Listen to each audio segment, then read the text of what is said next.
Well, you had the company RailTel Corp, which is essentially the state-owned telecom infrastructure provider that saw a very strong response to its IPO, seeing a very strong response on its listing. In fact, the scrip listed at 109 rupees per share on the NSE. That's a premium of 16% to the issue price of 94, and on the BSE, the scrip listed at about 104.6 rupees. So very encouraging response. Didn't come as too much of a surprise given the fact that the IPO got bids for 42 times more the demand than the shares on offer. Remember, the offering for 61 million shares got bids for nearly 2.6 billion. We spoke with the management of the company, Puneet Chawla, the chairman managing director of RailTel Corporation, a little bit more about the overall business prospects. Now, he said that the listing to the response has been very encouraging, and this despite the fact that the markets are trending lower. So he really wanted to thank investors regarding that. Now, the company operates in the three segments, which is telecom, data and projects, and he foresees that these segments will grow very smartly and very well. The company is currently executing projects for the Indian Railways at voice service centers. They are also executing the Kerala optical fiber network projects and have one of the largest public Wi-Fi networks in the world. So there's a lot of promise on that front.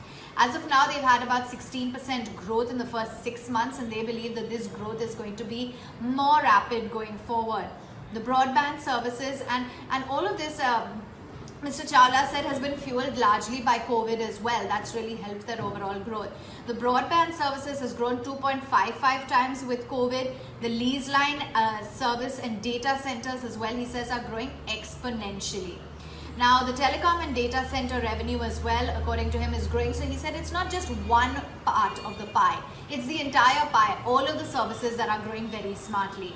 He also said that, they are connected to 5,900 plus railway stations on high-speed Wi-Fi. The total is going to be 6,400. The Wi-Fi infrastructure in railways as of now is 80% connected or created in rural areas, and therefore a deeper penetration is part of the long-term goal where they are looking to penetrate into rural areas, and all of that capex as well that they have is from their internal accruals. They are consistently profitable, so they will continue to use that and upgrade their network, increase their network as well as their data center capacities. You had him also say that the rail wire platform is going to do that, is going to potentially fuel that growth, increase to rural areas. They want to be a partner of the vision of connecting 1,000 villages in the next 6 months, part of the government's plan. And he says he's very uniquely positioned, cannot compare to a Jio or a Bharti, because they are able to reach the end customer, and therefore they are uniquely positioned, and they're going to see continuous growth across their sectors.